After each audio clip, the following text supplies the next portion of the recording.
Hello दोस्तों and welcome to सॉफ्टमेटिक। इस video में हम बात करेंगे कि शेयर्ड होस्टिंग और वीपीएस होस्टिंग क्या होती है और इन सब में क्या डिफरेंस होता है। आप लोगों की बहुत सारी रिक्वेस्ट आती हैं इन सब के बारे में और आप लोगों को क्लैरिटी हो जाए पूरी तरह से, इसीलिए मैंने ये वीडियो बनाया हुआ है।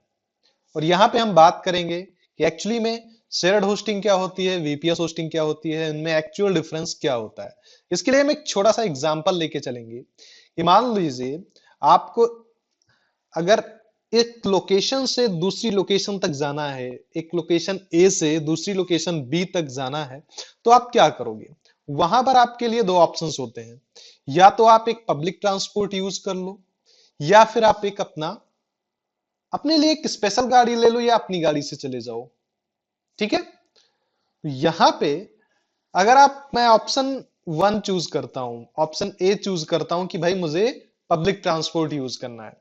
अगर आप पब्लिक ट्रांसपोर्ट यूज करते हो तो उसमें देखिए आपको कई सारे बेनिफिट्स होते हैं, उसके साथ ही साथ कई सारी लिमिटेशंस भी होती हैं।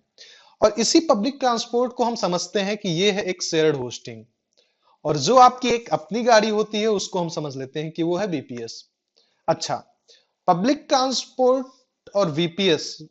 अब वीपीएस तो महंगा हो जाता है, क्योंकि अगर आप अपनी स्पेशल गाड़ी से कहीं जाते हो तो जाहिर सी बात है कि आपके लिए खर्चा ज्यादा आएगा, क्योंकि आप अकेले उस गाड़ी से यात्रा कर रहे हो। लेकिन वहीं अगर आप पब्लिक ट्रांसपोर्ट यूज करते हो कहीं जाने के लिए, तो क्योंकि वो ट्रांसपोर्ट बेसिकली कई लोगों को एक साथ लेकर के जाता है, उसमें आप नहीं, आपके साथ साथ कई लोग होते हैं उसमें यात्रा कर रहे होते हैं, तो उस वाहन का खर्चा जो आता है उन सब से निकाल लिया जाता है। यानी एक से अधिक जो यात्री होते हैं आपके साथ जो शेयर कर रहे होते हैं उस बस को, उन सब से भी किराया लिया जाता है आपके साथ ही साथ। तो इसी तरह से जो शेयर्ड होस्टिंग होती है उसका जो कंप्यूटर होता है और उस कंप्यूटर की जो आईपी होती है, उस आईपी को और उस कंप्यूटर के सारे रिसोर्सेस को वो सारे लोग शेयर कर रहे होते हैं जो उस आईपी को यूज कर रहे होते हैं। ठीक है, और जो वीपीएस होता है वो वीपीएस बेसिकली सिर्फ आपके लिए होता है, आपकी स्पेशल आईपी उसमें होती है और उस आईपी को सिर्फ और आप शेयर कर रहे होते हैं।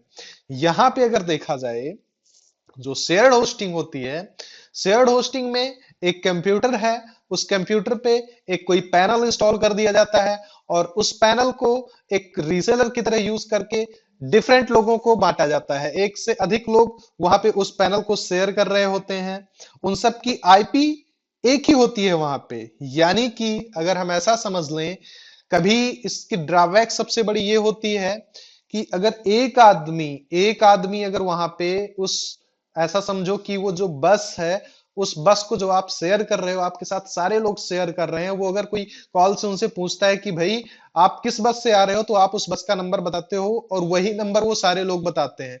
तो एज इट इज वो जो आईपी होती है आपके सर्वर की, वो सारे लोग शेयर कर रहे होते हैं। अगर किसी ने कोई अब्यूजिंग, कोई गलत काम उस आईपी के जरिए कोई भी करता है तो उसका इफेक्ट सबके ऊपर जाता है।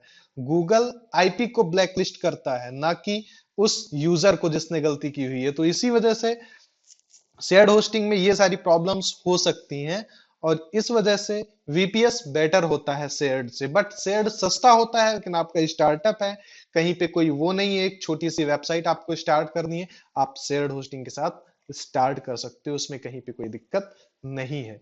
लेकिन इन दोनों में क्या डिफरेंस है यही मैं आपको बताने की यहाँ पे कोशिश कर रहा था। और जबकि अगर हम वीपीएस की बात करें तो वीपीएस बहुत सारी कंपनीज ऑफर करती हैं, लेकिन अगर यहां पे मैं, क्योंकि एक प्रोमो वीडियो नहीं है, मैं किसी की बात नहीं करूंगा। शेयर्ड होस्टिंग में हमेशा आप ये ध्यान देकर लीजिए कि ट्रस्टेड कंपनी के साथ लीजिए, ऐसी कंपनी के साथ कि जिसका ट्रस्ट हो, अदरवाइज आपका डेटा लॉस हो सकता है। तो किसी अच्छी और ट्रस्टेड कंपनी के साथ आप ले सकते हैं शेयर्ड होस्टिंग को। और वहीं पे अगर मैं वीपीएस की बात करूं तो मैं जरूर रिकमेंड करूंगा, अगर आप वीपीएस के लिए जा रहे हो तो एडब्ल्यूएस और गूगल क्लाउड से बेहतर कोई नहीं है। फैक्टली बोलता हूं, एडब्ल्यूएस और गूगल क्लाउड से बेहतर कोई नहीं है। अमेजन का एडब्ल्यूएस आप यूज कर सकते हो, 1 ईयर फ्री देता है, वो आप यूज कर सकते हो, उस पर अपना पैनल को इंस्टॉल करके यूज कर सकते हो, जैसा मर्जी वैसा कर सकते हो।